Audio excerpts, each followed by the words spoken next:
In 170, it's much better. His mood is changed, his energy is changed, everything is changed, you know, it's much better. Yeah. And he feel good, physically he feel good, like he really like these weight classes. I don't think he's gonna go down ever. I don't think so. As Islam Makhachev and Ian Machado Garry prepare for their highly anticipated showdown at welterweight, the MMA world is becoming increasingly divided over which fighter has the tools to control the fight. Islam has looked noticeably stronger and more comfortable at 170 pounds, with his energy, physical condition, confidence, and overall presence appearing different at the heavier weight class. Many believe that this move to welterweight could be an important chapter in Islam's legacy, while others argue that Ian Garry's size, reach... When you're trying to develop a game plan against somebody like that, who's a runner, how do you focus your training? Because you got good guys. You have Shanko, you have Usman, you have Habib, you had Umar. How do you have your guys emulate what Ian Garry is going to do, or do you guys just train to be the best version of Islam? This is the part which one we always focus, to be in the great shape, you know. Of course, we're looking for the opponent to make the game plan, and I bring some couple guys for this camp who have some like good tall, who have like a good reach, you know. But most of the things just come to the fight, become in great shape, you know. This is the thing which one we focus always. But I have many good sparring partners like Usman and Amro. They have like similar style. Usman also he not like go too much forward. He just try to like do like contra punch, you know. It's like similar style. That's why I did a lot of rounds inside this camp, and I think like better than young strikers in my camp. That's what made it so hard for Islam. Ian Garry does not do this. Ian Garry will defend, on his way down, all right, maybe I'll wrap up. And he can get stuck for a whole round doing that. How does Islam get it to the ground? Most success when he gets to the hips or the legs, anywhere from the hips under. So if he grabs a foot, and even if he's grabbed the knee and then they're hopping on the 140, he's good with his trips. Again, the body lock, Ian Garry does a great job of sagging, getting him out of position and slowly breaking the grips and keeping them grips broken, making it hard for him to chain from there. Islam's gonna do a way better job of chaining in them positions than Shavkat, so don't be surprised if Islam still has success in those positions, but be prepared for Ian Garry to have some success on the wall work, in the body lock position, when he's pressed up on the fence. I think majority of the time he's going to be pretty safe. And if he's doing the right things, Islam won't waste too much energy going for something that's not there. But I believe he will eventually get the takedowns, and that's where he can win rounds or even get the finish. I think Islam's going to get the win. He can definitely get the submission to finish. I think he can get it to the ground. I can see Ian Garry having success in some of the, his stand-up, some of the wall work stuff. I think he will mix it up, try and stay very long, and be very patient. I think he's going to have to play a boring style to be very effective and try and do it for 25 minutes, but it's going to be hard. I'm going to have to go with Islam. I think he eventually gets it down. He'll win rounds because of that, and not only that, he can get the finish.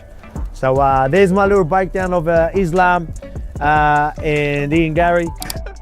Ian Garry's winning this shit, man. And he's putting the belt around Layla's waist. I'm telling you. I'm fucking telling you, it's exactly what's going to happen. I've been looking for a better Dustin Poirier for years. I'm just keeping it real with you guys.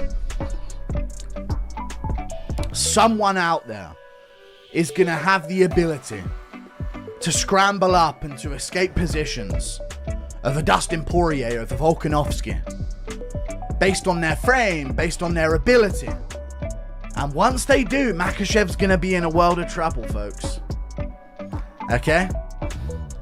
I don't think Ian Garry gets held down by Makhachev. First of all, I don't think he gets submitted by Makhachev in this fight. I could maybe see a world where it happens. I don't think Ian Machado Garry is 6'3".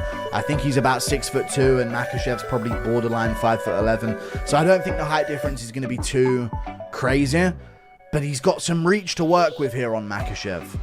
And I think he's going to like cut Makhachev open with I think it'll just be one of them fights where you're like, oh yeah, damage shit just happened to Makhachev. The cut that Poirier opened up got opened up by Garry in round 1. And it's bugging Makhachev on the feet a bit. He stomped Makhachev's leg with an oblique kick early in the fight. Sure, he got taken down. But here's what I want to say. I don't think Ian Garry is going to have to do what JD... Walking in, where Islam stands if he wins. Obviously, he's got to get past Ian first, but there's a lot of discussion like, is this enough to be the greatest of all time? Are you looking at this as this is his moment to be the GOAT?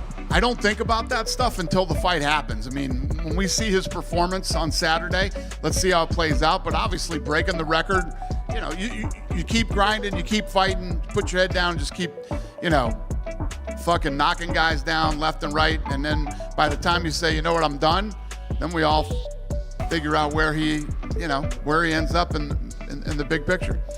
But he's on the right path. That's movement, distance management, and striking could create problems that Islam has not faced before. Garry is a tall, rangy, technical fighter who can fight patiently from the outside, use long attacks, maintain distance, and make opponents work to close the gap. Islam, however, brings one of the most dangerous wrestling and grappling games in the UFC, along with improved striking, excellent timing, pressure, body lock entries, trips, leg attacks, and the ability to chain multiple takedown attempts together until he eventually finds a successful position. That is why the matchup has become such a... We trained together for many years, and he never had to go anywhere to find a sparring partner, because he always had one in the gym. So I developed by training with the older guys in the gym, the stronger guys, the better guys, when I was young. Then, when they left, I was the one in front. Islam kept growing. Now I left, Islam is the one in front, and now other guys are developing through him. This is a kind of chain that exists in a gym, in a training system that produces the best fighters in the world. And in this chain, Islam was always behind me. If I was behind someone, Islam was behind me. Now others are following. Islam, Usman, Amru, and other guys. You could put them against any of the best fighters in the world right now, and they would perform very well. Fascinating clash of styles. Ian Garry wants to stay long, move, strike, frustrate Islam, and avoid getting trapped against the fence, while Makhachev will likely look for opportunities to close distance, connect his hands, attack the hips and legs, secure the body lock, and transition into dominant grappling positions. Islam's team has also prepared for Garry's height and reach by bringing in tall and rangy training partners, while teammates such as Usman and Amru have provided looks that can help simulate some of the movement and counter-striking characteristics Islam may see in the cage. But according to the discussion surrounding his... But Islam made it all the way because of his work ethic, his discipline, and let's call it sacrifice. He gave up a lot to reach this level. This isn't easy. You have to make sacrifices. You have to make sacrifices. You have to give up parties. You have to sacrifice sleep. You have to sacrifice your time. There are so many things you have to give up. You have to dedicate your entire life to this sport, putting aside all the things that can distract you. You train, you sleep, you eat, you wake up, and then you do it all over again. Only then can you reach the level that Islam reached. That's what makes him unique. Were there any small but interesting differences between you and Islam, psychologically speaking? There are many. Training camp. The primary focus is not simply copying Ian Garry's exact style. It is making sure Islam arrives in exceptional physical condition and is ready to execute his complete game plan for 5 rounds. One of the biggest questions is whether Garry can successfully defend the first takedown, and, more importantly, whether he can continue defending repeated attempts with... He's very solid too. I've been around him through so many training camps and so many fights. He's built very strong mentally. Of course, we're different in certain things, but in terms of our fighters' attitude toward their work, we have a lot in common. A lot. you also train a lot. Yeah, absolutely. A lot. And I think well, first I have to say, I watched you train yesterday, and it made me really happy to see that you still love this so deep. Without exhausting himself. Islam is particularly dangerous because he does not necessarily need to land the first takedown cleanly. He can connect one attempt to another, move from the legs to the hips, switch to a body lock, attack trips, pressure the opponent toward the fence, and continue working until he creates an opening. Garry's ability to stay upright, break grips, because there's so much on it. I mean, if Ian Garry is to beat Islam, who would he fight next? My guess, Islam. So what if he gets beat? Where does he go from there? He's very young in MMA terms. He's got realistically a decade. That's probably pushing it, 2 or 3 years, but he's got 6 to 7 years of shelf life. Where does he go? Where does he go if Islam stays? It's very hard to get a title shot. It's harder to get another title shot against the same guy. That's a very difficult thing to do. It's been done plenty of times. It can be done. But boy, it's interesting. It sure is competitive at 170. It really is. It really creates separation. An escape from the fence could therefore be one of the most important factors in the entire fight. If Ian can consistently prevent Islam from establishing control and force him into extended striking exchanges, his chances of winning increase dramatically. His long frame could allow him to use jabs, kicks, straight punches, movement, and distance management to make Islam work before he can enter the pocket. However, staying away from a world-class wrestler for 25 minutes is an extremely difficult task, especially when every defensive reaction. And it tells us so much about Ian Garry, because it's not as though Ian hasn't been in that spot. It's not as though Ian hasn't fallen and had to re-rise.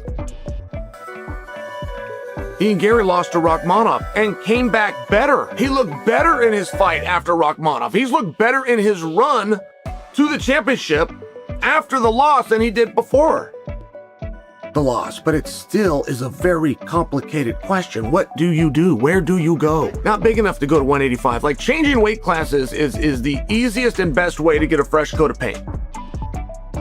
That is, he's not big enough to go to 85. He's too big to go to 170.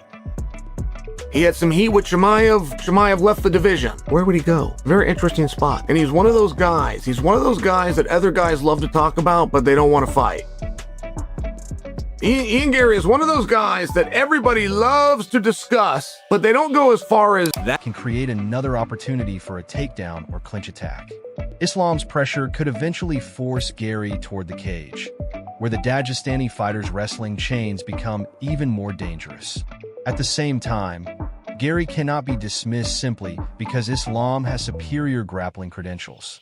Ian has already shown that he can recover from setbacks, improve after difficult experiences, and develop into a more complete fighter.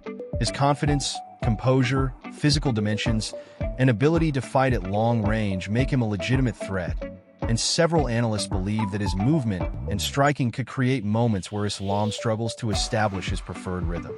Some observers have even predicted that Garry could surprise Makhachev by using his reach to attack from unusual angles, target the legs, land damaging combinations, and force Islam to fight at a distance where wrestling entries become more difficult.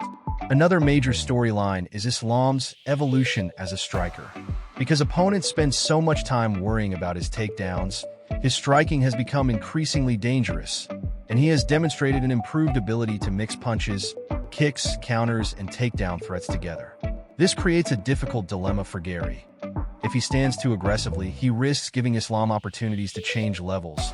But if he retreats too much, he could allow Islam to control the center and eventually force him toward the fence. The psychological aspect of the matchup is also important. Khabib Nurmagomedov has repeatedly emphasized Islam's discipline, work ethic, sacrifice, and years of training alongside elite teammates. According to Khabib's perspective, Islam's development came from constantly training with stronger and more experienced fighters, gradually becoming the fighter that younger teammates now look up to. That training environment helped build not only Islam's wrestling and grappling, as Islam Makhachev and Ian Machado Garry prepare for their highly anticipated showdown at welterweight. The MMA world is becoming increasingly divided over which fighter has the tools to control the fight. Islam has looked noticeably stronger and more comfortable at 170 pounds. With his energy, physical condition, confidence, and overall presence appearing different at the heavier weight class. Many believe that this move to welterweight could be an important chapter in Islam's legacy, while others argue that Ian Garry's size, reach, movement, distance management, and striking could create problems that Islam has not faced before. Garry is a tall, rangy, technical fighter who can fight patiently from the outside, use long attacks, maintain distance, and make opponents work to close the gap. Islam, however, brings one of the most dangerous wrestling and grappling games in the UFC, along with improved striking, excellent timing, pressure, body lock entries, trips, leg attacks, and the ability to chain multiple takedown attempts together until he eventually finds a successful position. That is why the matchup has become such a fascinating clash of styles. Ian Garry wants to stay long, move, strike, frustrate Islam, and avoid getting trapped against the fence, while Makhachev will likely look for opportunities to close distance, connect his hands, attack the hips and legs, secure the body lock, and transition into dominant grappling positions. Islam's team has also prepared for Garry's height and reach by bringing in tall and rangy training partners, while teammates such as Usman and Amru have provided looks that can help simulate some of the movement and counter-striking characteristics Islam may see in the cage. But according to the discussion surrounding his training camp, the primary focus is not simply